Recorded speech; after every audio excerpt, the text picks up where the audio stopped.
name's Charles Gillam, and I'm considered as a Louisiana folk artist. Um, what I've been told anyway. I call myself a folk art illustrator. I'm local here in New Orleans. I've been here all my life. Um, Matter of fact, when we were kids, we used to play with Fats Domino's kids, in the same neighborhood, and my father played the guitar. I want to make it a special piano bench, so what I normally deal with different characters, so these particular characters I put up on here to really highlight them, to make the piece interesting. This is like Professor Longhair, James Booker, and Alan Toussaint. These are icon piano players. And, I'm known around different parts of the country doing some of my work. They like to get the iconic figures. And it relates to the art because this is New Orleans tradition. And I just decided that I wanted to do something different because I come from a family of poverty. I come from the lower ninth ward where we didn't have a lot of stuff like most kids got. I want y'all to come and check my museum out. Come check my museum out. Tell me what you think about this.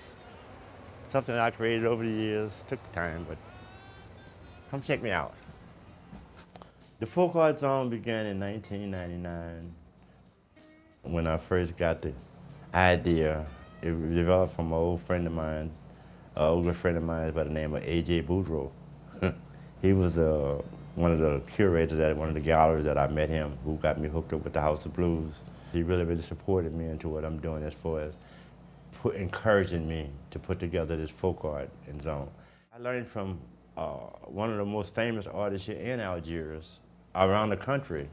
And I found out he was that famous all over the country, and he's right here from Algiers, and his name was Herbert Singleton, you know? And me knowing him, and he's from the hood, and looking at his lifestyle of all the stuff he did over the years, to see the void that was lacking because of how he lived and how he died. And what became of that famous guy, that famous wood carver, of all the carvings and doors and stuff he did. Collectors have them, but where's the story? I want to put that story here because this is Algiers. He's an Algerian too. He was inspiring to me to put this together, and as a result, I'm sure that one of the artists that come through here will probably say the same thing about me. And the way I'm trying to make that happen is to show people that here are some artists that's local. Here artists have beautiful artwork, but we don't have the exposure. Here's a chance that we can come and highlight our artwork for the whole neighborhood, the whole community, the whole city, and also bring revenue here to the city and support. It's a great win-win situation here. This is called the New Orleans Jazz Festival. I wanted to put something that was local, that was traditional for the city. And New Orleans is always famous for the jazz funerals and the second line. So what I wanted to do, I wanted to highlight that on my house, that people can come and travel down the street and they can actually see the jazz funeral, what it represents, and the second line. By me coming here and moving to Algiers and really cleaning up around, because it used to be terrible over here, this area, when I first moved here. It was terrible. But by me being here, being persistent, I had this little house here, God fixed me the little house, and I knew I had to live here, and I knew I had to raise my family, and I knew I had to deal with the people in the community, regardless of what the community was about. I had to see where I could fit to make a difference in my community, to try to make somebody else feel like they not in the community, and it's not just a drag, it's just something we can actually escalate and make a better community. And I think by even with the NBA All-Stars coming over here, that was a great, great impact because that really, really escalated the whole being of me being here, I think.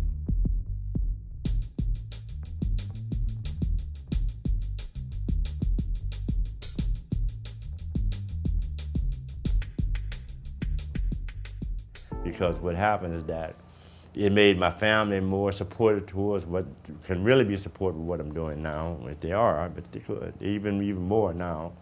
And even the people around that, the neighborhood and stuff like that. This is my daughter, Mary. Mary. Hi. And this is my son, Tyrus. Tyrus. This is And I'm his wife, Susan. My wife, Susan. And this is my daddy, Charles Gillam. Yes, of course.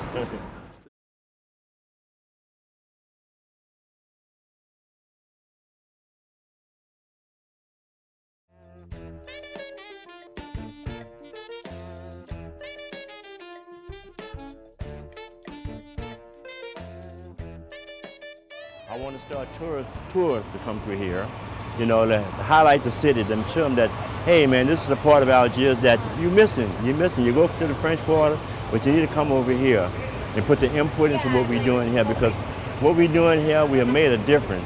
And with people like the NBA and all the people that support what we're doing, we can make a bigger difference.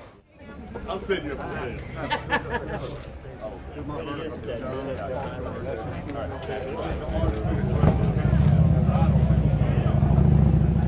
What you do would always be appreciative to me for a lifetime. You know, this is something that it would always be forever and ever. I watch the success they make, and they're young guys, man. You know what I'm saying to myself?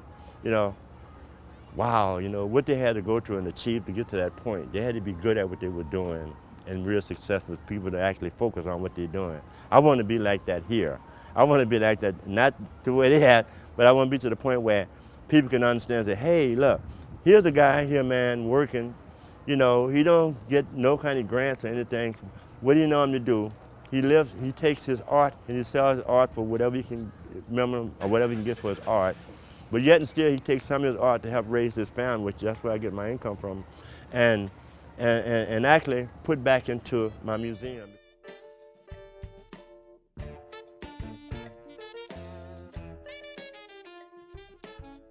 And it has to place a whole lot, you know, as far as the outside structure. It's just, I can't put it in so many words. They did a phenomenal job on it. They, you know, it's just like day and night to me, you know, from what I have now. I had a little rickety house, and looking around again, I got me a brand new house. So I'm elated behind that one. I think it's very important that what I'm doing, and I hope that it be effective, because, you know, I don't see too many people doing it like this. Creating a folk festival, you know, this is my third year. We're trying to create a folk festival here, solely without any funding, you know, just allow them to bring a piece of their artwork, we give them a booth or space or whatever we could. And I've been doing that solely off my little income, because I want them to understand that we can work this together here. We can make this work where it won't be so hard on one person. We can work it as a group. We can start, you know, where the artists can help support each other. I want people to help by donating whenever they can donate. This is Oscar. You can always come and leave your donation here with Oscar. Oscar will take care of them to see that we keep this thing going. We really appreciate it. Really welcome to come here. Anybody welcome. I welcome somebody to come here who can help me make a difference here. I want them to come here and feel like, you know, they feel good about what they're learning here, as far as what I have to offer. You know, the music, I mean, different musicians that I got embedded in the walls, and also the artwork. I want them to understand that what I'm trying to do here is to promote the folk art zone where it can be beneficial, or we can have tourists come through and share some of the stories with some of the artists that we represent. Or the tourists would come and see the great artwork that we have at the folk art zone that they can take back with them when they leave and come back.